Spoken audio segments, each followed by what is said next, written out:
Bonjour à tous et à toutes et bienvenue à ce podcast où nous allons parler d'un concept très intéressant qui se trouve être un excellent outil pour booster sa carrière. Nous sommes 5 étudiants du Master Humanité et Management de l'Université Paris-Nanterre et aujourd'hui nous recevons Jean-Roch Houlier et Gérald Péou qui sont les créateurs de ce concept appelé réseau développemental. Bonjour Jean-Roch, bonjour Gérald, merci d'être là avec nous. Bonjour. Bonjour, merci. Euh, Nous allons commencer par vous poser quelques questions. Donc, la première question que j'aurais, ce serait en quelques mots, qu'est-ce que les réseaux développementaux et quel est l'objectif de ce concept? Mmh. Jean-Roch. Bon, alors les réseaux développementaux, pour être précis, en fait, on ne les a pas, créés, hein.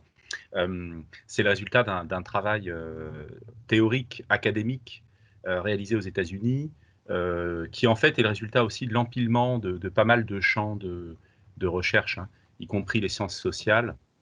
Donc c'est quand même quelque chose d'assez consolidé, on peut le dire, d'assez solide, qui a été projeté dès le milieu des années 80, mais qui a été, on va dire, déposé, formalisé au début des années 2000.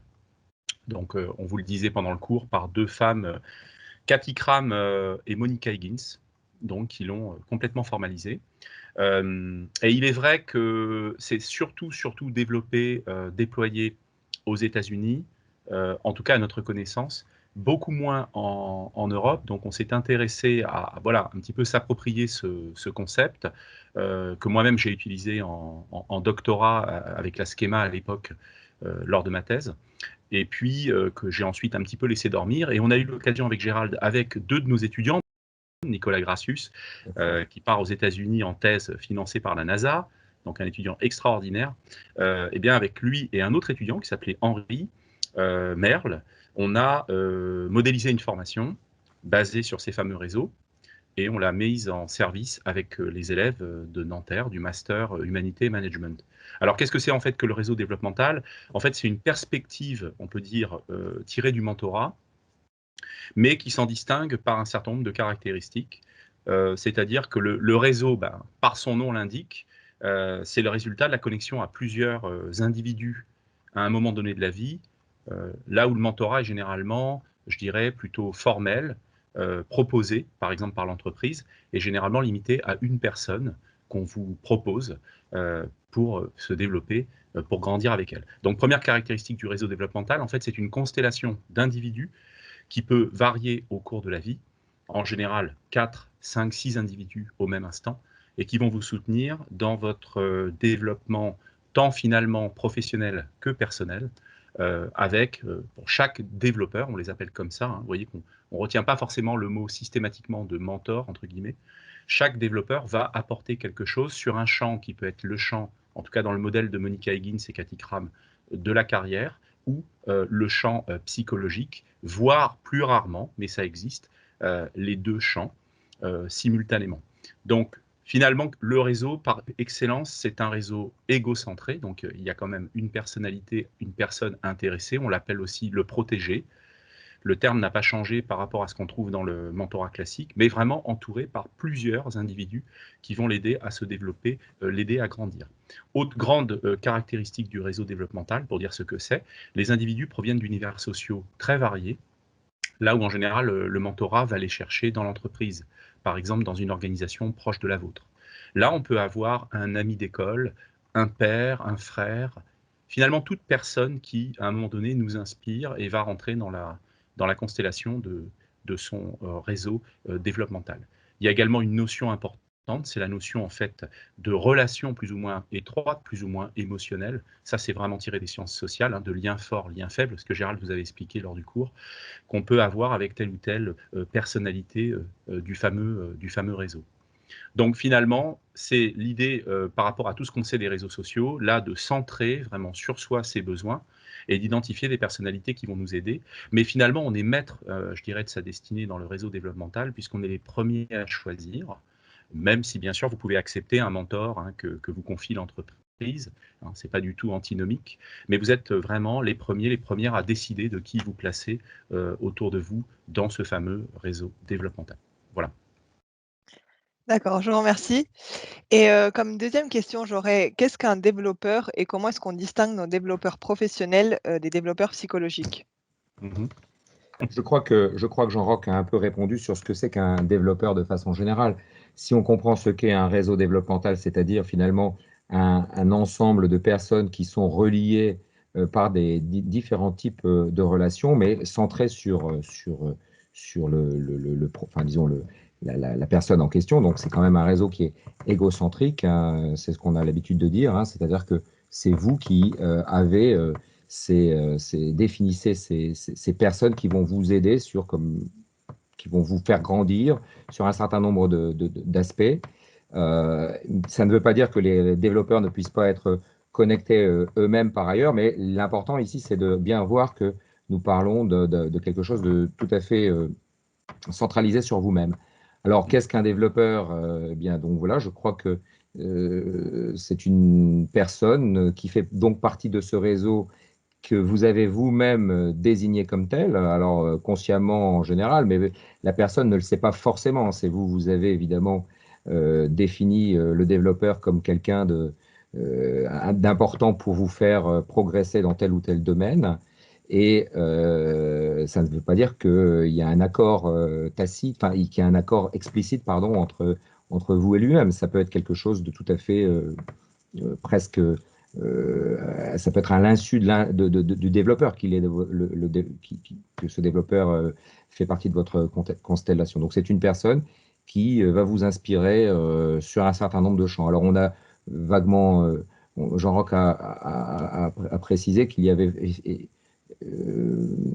finalement deux variables essentielles qui sont les variables psychologiques et la variable, je dirais, professionnelle. Donc, il y a bien sûr ensuite, on peut détailler, descendre, disons dans la granularité et détailler les différentes variables. Mais disons que pour l'instant, on dira qu'un développeur est une personne qui fait partie de votre univers et que vous avez désigné comme pouvant contribuer à vous faire progresser sur telle ou telle variable psychologique essentiellement ou professionnelle. Alors, vous soutenir psychologiquement, vous faire, comment dire, progresser dans la carrière. Voilà. D'accord, ben, je vous remercie. Et puis maintenant, je vais laisser la parole à Félicité qui va vous poser quelques autres questions. Merci Magdalena. En quoi consiste le modèle de mentorat, Jean-Roch ou Gérald?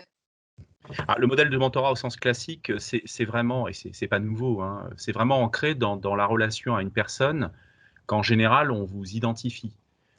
C'est-à-dire que vous l'avez compris, dans le réseau développemental, il y a une part dominante d'informel, là où dans le mentorat classique, il y a une part dominante de formel, c'est-à-dire de relations formelles. Par exemple, l'entreprise, c'est la voilà. Et d'ailleurs, je vous l'ai dit tout à l'heure, c'était pas antinomique parce que c'est aussi un privilège d'avoir un mentor.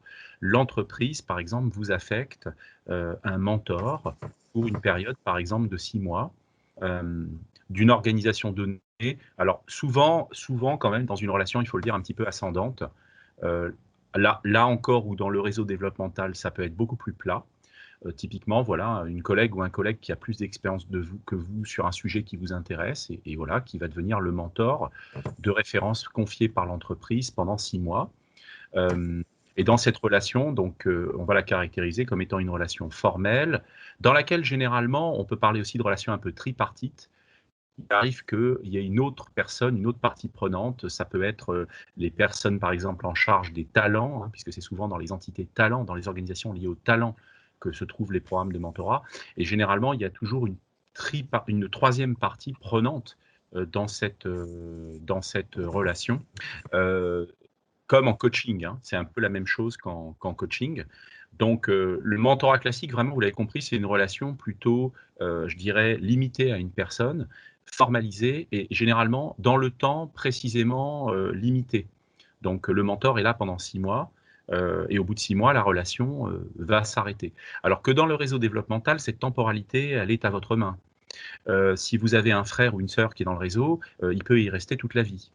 Hein, donc c'est très très différent. Et en même temps, ce qui est intéressant, c'est que le réseau développemental peut encapsuler, entre guillemets, le mentorat, le modèle de mentorat classique. C'est ce qu'ont voulu Cathy Cram et Monica Higgins, parce qu'on l'a peut-être pas dit, mais Cathy Cram est reconnue comme une experte à l'origine du mentorat classique aux États-Unis. Elle a écrit Mentoring at Work, que j'avais étudié en doctorat en 1985, où elle pose vraiment les bases du mentorat, après Levinson, qui les avait lui-même préposées en 1978. Donc, en fait, celles qui ont créé le modèle sont aussi les premières à connaître le mentorat traditionnel. Mais ce qu'elles expliquent, c'est que le mentorat traditionnel est dépassé par le fait qu'il est trop limité en matière d'individus, qu'il peut être biaisé par le côté formel de la relation. Est-ce que vous êtes d'accord que si on vous met un mentor ou une personne, une collègue dans l'organisation, il n'est pas dit que vous ayez la même transparence de relation qu'avec un développeur ou une développeuse que vous avez identifié vous-même. Et ça, la littérature l'a démontré. La littérature a démontré que les liens étaient plus facilement biaisés quand vous êtes dans une relation formelle. Si un jour vous avez un coach, vous verrez, hein, et vous verrez que c'est un instant toujours très délicat. On vous met un coach, pourquoi pas. Alors en général, déjà, il faut le choisir, hein, ça ne colle pas toujours.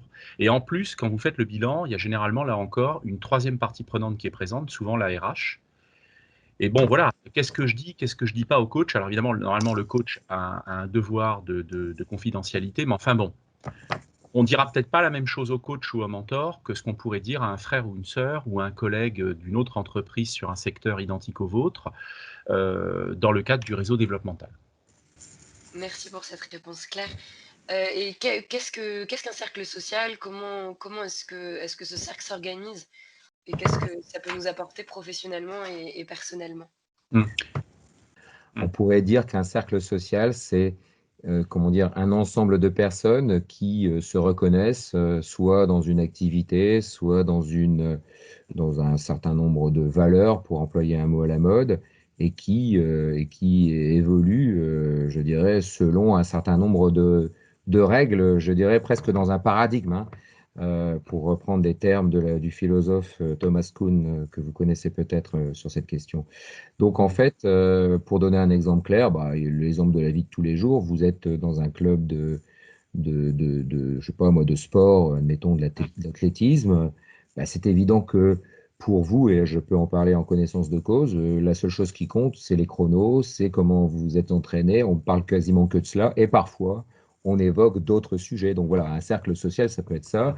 Si vous êtes maintenant un spécialiste ou un amateur de philatélie, bah, ce qui vous importe, c'est de savoir, quelle est la valeur du timbre que vous venez d'acquérir, ou si vous êtes un spécialiste ou un grand collectionneur d'insectes, par exemple, je prends cet exemple tout à fait au hasard, et bien évidemment, ce qui va être très important pour vous, c'est de savoir si les petits insectes que vous avez, vous les conservez bien. Vous pouvez éventuellement discuter avec des gens qui ont les mêmes préoccupations que vous sur ces questions-là. Voilà, je ne sais pas si on peut.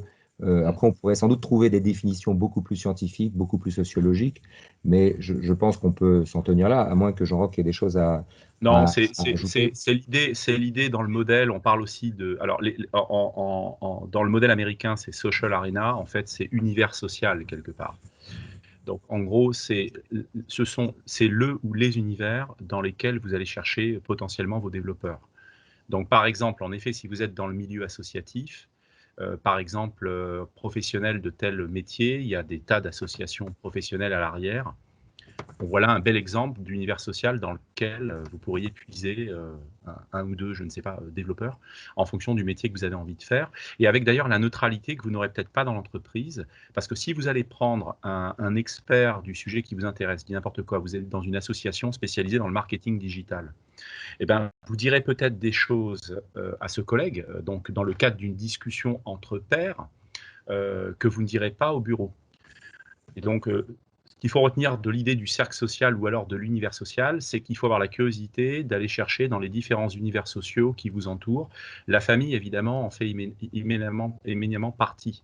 Mais il y a d'autres choses. Donc voilà, c'est ce qui est derrière le modèle, mais vous l'avez compris, qui est beaucoup plus large que celui du mentorat classique, où une fois de plus, très souvent, le mentor va provenir du milieu professionnel, puisque c'est l'entreprise qui va vous le proposer. Voilà, ça c'est une différence également notable. Merci. Quels moyens vous utiliseriez pour développer, votre réseau et est-ce qu'il existe, un outil pour construire son réseau selon vous? Il y a quand même l'idée de la culture un peu entrepreneuriale du réseau. Si vous vous souvenez, donc, premier conseil selon moi, il faut déjà entre guillemets «le conscientiser». C'est-à-dire qu'il faut déjà savoir ce que vous avez parce qu'en réalité, vous avez déjà des choses. je ne sais pas si vous en êtes rendu compte, mais en dessinant le réseau, vous mettez des mots sur des choses qu'en général vous faisiez déjà, mais de façon plus ou moins inconsciente. Donc premier conseil, il faut savoir d'où on part. Et en fonction de ce palier duquel vous partez, il faut surtout se fixer des objectifs. C'est-à-dire que le réseau n'est pas là pour le réseau. Normalement, le réseau, dans le modèle en tout cas de la constellation du réseau développemental, il a une vocation, c'est de servir quand même un objectif par exemple de carrière. Mais ça peut être aussi un objectif personnel, parce qu'avec Gérald, d'ailleurs, récemment, on l'a enseigné à Carrefour et on leur a dit qu'en effet, on peut aussi avoir des visées beaucoup plus personnelles. Mais dans tous les cas, il faut une visée, il faut une intention. Une fois que vous avez donc le palier duquel vous partez et l'intention, par exemple, j'aimerais d'ici 2 ans occuper un poste de chef de projet dans telle organisation. Là, vous mettez en place un certain nombre de moyens qui passent par la culture entrepreneuriale du réseau pour aller chercher par différence le ou les développeurs qui vous manquent pour arriver, par exemple, à cet objectif. Donc voilà, deux conseils. Le palier duquel vous partez, c'est-à-dire le réseau en l'état, et surtout la formalisation de l'intention, le ou les objectifs que vous fixez, pour pouvoir ensuite développer ce réseau. Merci beaucoup. Gérald, peut-être que vous avez quelque chose à rajouter? Oui, alors je voulais juste rajouter que pour justement faire le diagnostic et l'état des lieux du réseau duquel on va partir pour atteindre un objectif, il y a un questionnaire très très précis qui a été établi justement par les chercheurs, enfin les chercheuses que Jean-Roch a mentionné tout à l'heure, et qui permet donc à partir des questions auxquelles on répond, d'établir une cartographie relativement simple, mais relativement, je crois, éclairante. Et donc, il y a donc un outil très pragmatique qui existe, qui a été mis à disposition et que, par ailleurs, on a, nous, essayé de traduire d'un point de vue digital. Voilà. Absolument. Merci à tous les deux. Ouais. Voilà qui devrait être beaucoup plus clair maintenant.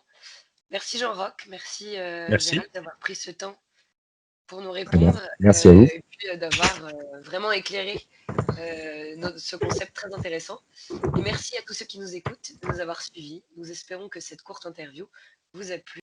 Je vous remercie beaucoup. Merci beaucoup. Merci à vous. Merci.